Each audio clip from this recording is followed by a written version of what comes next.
नमस्कार, मी Rajratna Jondhale. Top news मराठीमध्ये आपलं स्वागत. राज्यातील विधानसभेच्या निवडणुका ह्या 20 नोव्हेंबर रोजी पार पडल्या. 23 नोव्हेंबर रोजी मतदानाचा निकाल लागला. महाराष्ट्रातील जनतेनं महायुतीला स्पष्ट कौल दिला. महायुतीकडे स्पष्ट बहुमत असतानाही मुख्यमंत्री पदाचा चेहरा निवडण्यासाठी महायुतीला तब्बल 12 दिवसांचा वेळ लागला. अर्थात 23 तारखेला निकाल जाहीर झाला आणि देवेंद्र फडणवीस यांनी 5 डिसेंबर रोजी मुख्यमंत्री पदाची शपथ घेतली. मुख्यमंत्री पदाची शपथ देवेंद्र फडणवीस यांनी घेतली आणि त्यांच्या बरोबर एकनाथ शिंदे आणि अजित पवार यांनी उपमुख्यमंत्री पदाची शपथ घेतली. हे सर्व असतानाही आता अर्थात 16 डिसेंबर पासून राज्यातलं हिवाळी अधिवेशन आहे, परंतु अद्यापही राज्य मंत्रिमंडळाचा विस्तार हा झालेला नाही. 14 डिसेंबर रोजी राज्य मंत्रिमंडळाचा विस्तार होणार असल्याची माहिती विश्वसनीय सूत्रांनी दिली आणि त्याच अनुषंगाने आजचा आपला चर्चेचा विषय आहे, राज्य मंत्रिमंडळाचा फॉर्म्युला ठरला पण विस्तार का रखडला. अर्थात आपण पाहिलेलं आहे, 20 नोव्हेंबर रोजी राज्यातलं विधानसभा निवडणुकीचं मतदान पार पडलं. 23 तारखेला निवडणुकीचे निकाल जाहीर झाले. राज्यातील जनतेनं महायुतीला स्पष्ट कौल दिला. 288 जागांपैकी महायुतीला तब्बल 233 जागांवरती मोठा विजय मिळाल्याचं पाहायला मिळालं आणि त्यानंतरही 23 तारखेला विजय मिळाल्याच्या नंतर जवळपास आपण पाहिलं तर 12 दिवसाच्या नंतर मुख्यमंत्री पदाची शपथ जी आहे ती देवेंद्र फडणवीस यांनी घेतली. या मागचं महत्त्वाचं कारण म्हणजे शिंदेच्या शिवसेनेमध्ये असलेली नाराजी. शिंदेच्या शिवसेनेतले जे आमदार होते त्यांचं म्हणणं होतं की एकनाथ शिंदे यांच्या नेतृत्वामध्ये निवडणुका लढवल्या गेलेल्या आहेत, त्यामुळे एकनाथ शिंदे यांना मुख्यमंत्री पद द्यावं अशी मागणी एकनाथ शिंदेच्या शिवसेनेतील आमदारांकडून करण्यात येत होती. तर दुसऱ्या बाजूला भारतीय जनता पक्षाचं म्हणणं असं होतं की मागच्या टर्म मध्ये एकनाथ शिंदेनी ज्यावेळी शिवसेनेमध्ये बंड केलं, 40 पेक्षा जास्त आमदार घेत त्यांनी भारतीय जनता पक्षासोबत जात सत्ता स्थापन केली, त्यावेळेस एकनाथ शिंदेकडे केवळ 40 ते 45च्या रेंजमध्ये आमदार होते, तर भारतीय जनता पक्षाकडे तब्बल 105 आमदार असताना सुद्धा भारतीय जनता पक्षानं अर्थात एकनाथ शिंदे यांना मुख्यमंत्री पद दिलं आणि देवेंद्र फडणवीस यांची इच्छा नसतानाही त्यांना उपमुख्यमंत्री पदाची शपथ घ्यावी लागलेली होती. आणि अर्थात त्यानुसार भारतीय जनता पक्षाकडून शिंदेना स्पष्ट सांगितलं गेलं होतं की मुख्यमंत्री हा भाजपाचाच असेल आणि त्यानुसार जर आपण पाहिलं तर 5 डिसेंबर रोजी देवेंद्र फडणवीसांनी मुख्यमंत्री पदाची शपथ घेतली. अर्थात त्यानंतर आता आपण पाहिलं की एक विशेष अधिवेशन बोलवण्यात आलं आणि या विशेष अधिवेशनामध्ये जे आहे राज्यातील सर्व आमदारांना, जे निवडून आलेले जे आमदार आहेत विधानसभेचे, त्यांचा शपथविधी सोहळा पार पडला. शपथविधी सोहळा पार पडल्याच्या नंतर जर आपण पाहिलं तर राहुल नार्वेकर यांची पुन्हा एकदा विधानसभेचे अध्यक्ष म्हणून नियुक्ती सुद्धा करण्यात आलेली आहे. आणि आता राज्यातील हिवाळी अधिवेशनाला अर्थात नागपूरमध्ये सुरुवात होणार आहे आणि त्याच अनुषंगाने राज्य मंत्रिमंडळाचा विस्तार होणं अपेक्षित आहे आणि त्याच दृष्टिकोनातून मंत्रिमंडळाच्या विस्तारासाठी हालचाली सुरू आहेत. नुकतं जर आपण पाहिलं तर नवी दिल्लीमध्ये जे आहे अजित पवार यांनी जी आहे अमित शहा यांची भेट घेतली. देवेंद्र फडणवीस यांनी मुख्यमंत्री पदाची शपथ घेतल्याच्या नंतर काल जी आहे त्यांनी पंतप्रधान नरेंद्र मोदी असतील, राष्ट्रपती द्रौपदी मुर्मू असतील, उपराष्ट्रपती असतील, त्याचबरोबर JP नड्डा असतील, राजनाथ सिंग असतील, नितीन गडकरी असतील, भाजपच्या वरिष्ठ नेत्यांच्या भेटीगाठी घेतल्या आणि या भेटीगाठीमध्ये राज्यातला मंत्रिमंडळाचा फॉर्म्युला ठरल्याची माहिती आहे. परंतु हे सगळं ठरलेलं असताना मंत्रिमंडळाचा फॉर्म्युला का रखडला, त्याचं महत्त्वाचं कारण म्हणजे शिंदेच्या शिवसेनेमध्ये असलेली नाराजी. कारण शिंदेच्या मिळालेल्या विश्वसनीय सूत्रांच्या माहितीनुसार शिंदे हे मंत्रिमंडळासाठी एक वेगळा फॉर्म्युला ठरवणार आहेत, कारण 2.5 वर्षाचा फॉर्म्युला जो आहे तो शिंदेच्या मंत्र्यासाठी लागू असणार आहे. आणि त्याचं महत्त्वाचं कारण म्हणजे की ज्यावेळी शिंदेच्या अर्थात उद्धव ठाकरेंच्या शिवसेनेमध्ये बंड झालं, एकनाथ शिंदेनी 40 पेक्षा जास्त आमदार घेऊन बाहेर पडले होते, त्यावेळेस आमदारांना जी आहे ती मंत्रिपदाची आश्वासनं दिलेली होती आणि त्यामुळे कुठेतरी गेल्या टर्म मध्ये आपण पाहिलं की ज्या आमदारांना मंत्रिपदाची आश्वासनं दिलेली होती त्यांची त्यांच्या आश्वासनाची पूर्तता ही झालेली नव्हती. परंतु ज्यावेळी एकनाथ शिंदेच्या आमदारांच्या आश्वासनाची मंत्रिपदाची पूर्तता झालेली नव्हती, परंतु अजित पवार यांनी राष्ट्रवादी काँग्रेस पक्षामध्ये बंड करत 40 पेक्षा जास्त आमदार सोबत घेत त्यांनी सरकारमध्ये सहभागी झालेले होते आणि अजित पवारांच्या आमदारांना मंत्रिपदाची संधी मिळालेली होती.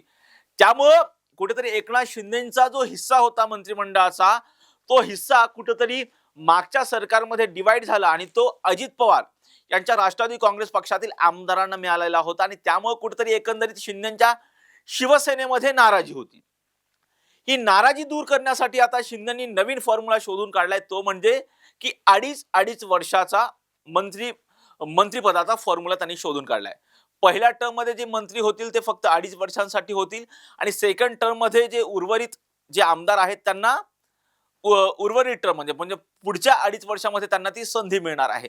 असा एकंदरीत फॉर्म्युला शिंदेनी शोधून काढल्याची एकंदरीत सूत्रांनी दिलेली माहिती आहे. त्याचबरोबर दुसरी महत्वाची जर बाब पाहिली तर एकनाथ शिंदे जे आहेत ते गृहमंत्री पदासाठी इच्छुक आहेत. त्याचबरोबर सार्वजनिक बांधकाम मंत्रालय आहे त्यासाठी सुद्धा ते इच्छुक आहेत. त्याचबरोबर अत्यंत महत्वाचं असणारं महसूल खात्यासाठी एकनाथ शिंदेची शिवसेना इच्छुक आहे. त्याचबरोबर आरोग्य खातं असेल, नगर विकास खातं असेल, पाणी पुरवठा खातं आणि त्याचबरोबर सार्वजनिक बांधकाम खातं हे आपल्याला मिळावं या मागणीसाठी शिंदेची शिवसेना आग्रही आहे. त्यामुळे कुठेतरी मंत्रिमंडळाचा विस्तार रखडल्याची माहिती विश्वसनीय सूत्रांनी दिलेली आहे. आणि आज एकंदरीत नवी दिल्लीमधून जर आपण पाहिलं तर वरिष्ठ पक्षश्रेष्ठींनी जे आहे ते शिंदेची जे जे इच्छुक आमदार आहेत मंत्रिपदासाठी त्यांची यादी जी आहे अंतिम यादी शिंदेकडे मागवल्याची माहिती विश्वसनीय सूत्रांनी जी आहे ती एकंदरीत दिलेली आहे. त्यामुळे आता एकनाथ शिंदे आता या पहिल्या टर्म मध्ये कोणते आमदार हे मंत्रिपदावरती त्यांची वर्णी लागते त्यांची यादी जी आहे ती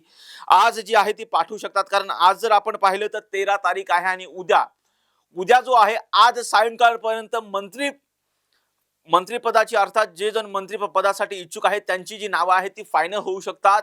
आणि उद्या ही यादी जी आहे ती राजभवनाला पाठवल्या जाते आणि त्यानंतर राजभवनाकडून एक परिपत्रक काढलं जातं की कोणते आमदार ही मंत्रिपदाची शपथ घेणार आहेत.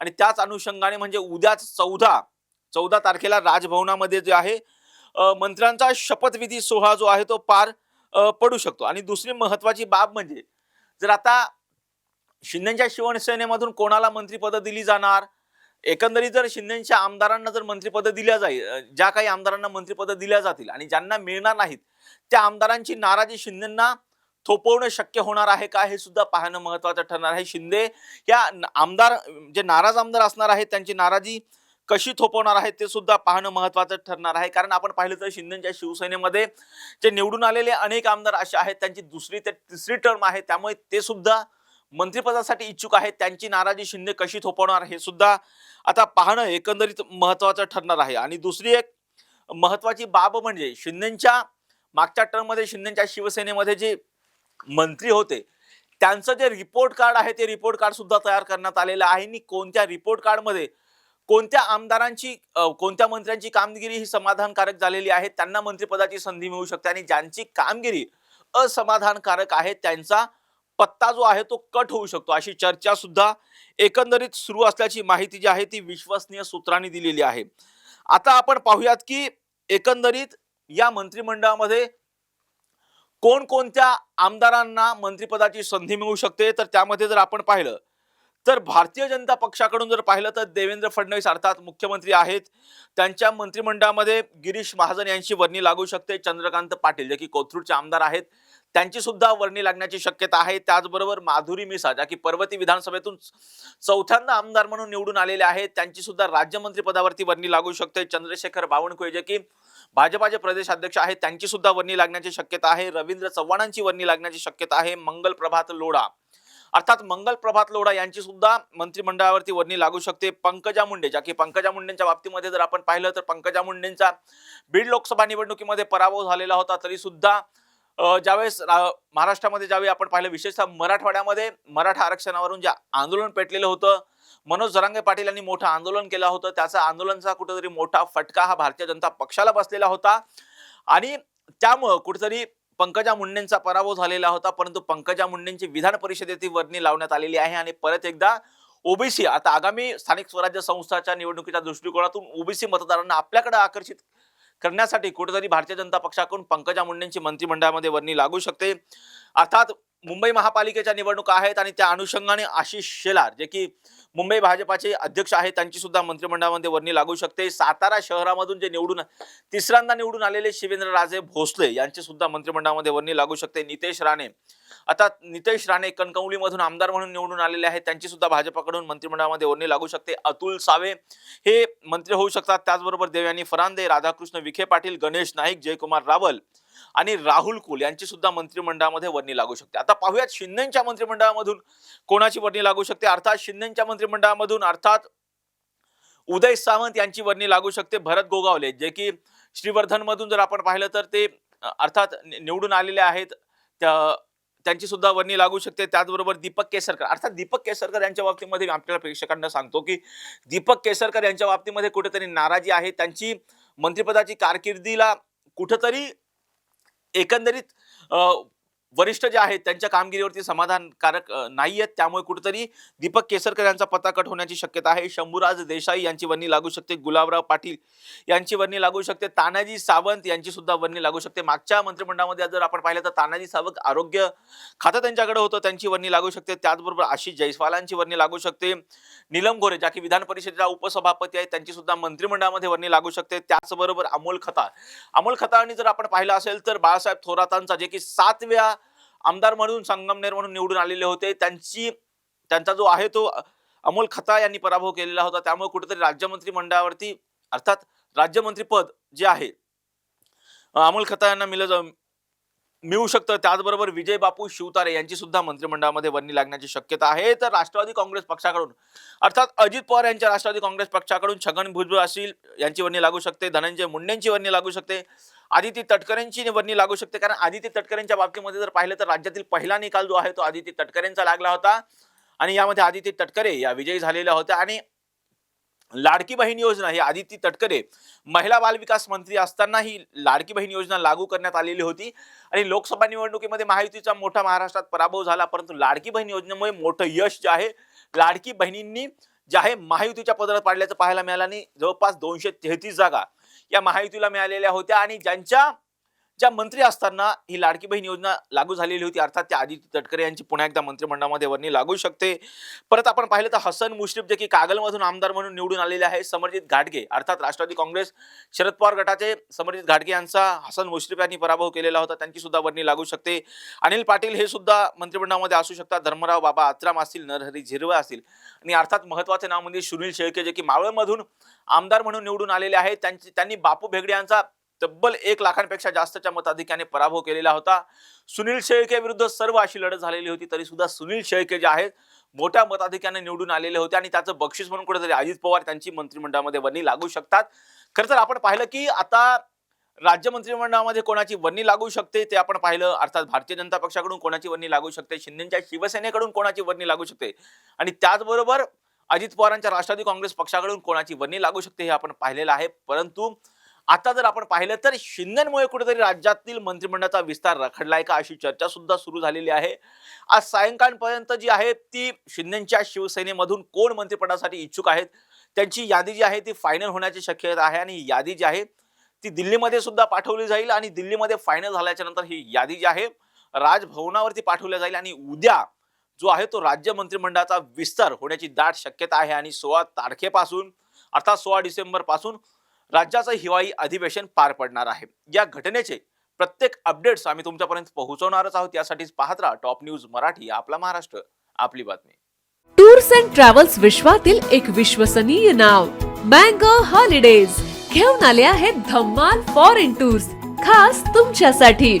एक्झॉटिक युरोप 17 रात्री 18 दिवस, साऊथ आफ्रिकन सफारी 9 रात्री 10 दिवस, नॉर्दर्न लाईट्स 8 रात्री 9 दिवस, दुबई अबुधाबी 5 रात्री 6 दिवस, व्हिएतनाम कंबोडिया 8 रात्री 9 दिवस. तर आजच आपली सीट बुक करा आणि आपल्या फॉरेन टूर्स मेमोरेबल करा.